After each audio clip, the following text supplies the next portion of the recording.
दरम्यान विमानतळाच्या लोकार्पणावेळी अजित पवार यांनी सुद्धा उपस्थितांना संबोधित केलंय। विदर्भासाठी आजचा दिवस ऐतिहासिक असल्याचं अजित पवार म्हणतायत। देशात सर्वाधिक विमानतळ महाराष्ट्रात आहेत। 5 वर्षात 36 जिल्ह्यांपैकी महत्त्वाच्या जिल्ह्यात विमानतळ तयार करण्याचा मानस असल्याचं अजित पवार म्हणाले।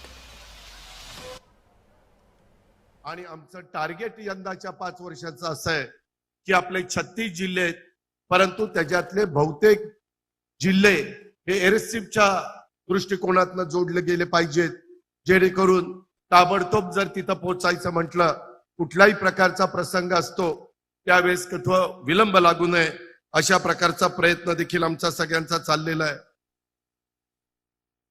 आमचा प्रयत्न आहे मुंबईचं विमानतळ इथं प्रचंड मोठ्या प्रमाणावर लँडिंग अँड टेक ऑफ चालतं की काही जणांना मुंबई एअरपोर्टला जागा मिळत नाही आणि स्लॉट ज्याला म्हणतो तो मिळत नाही।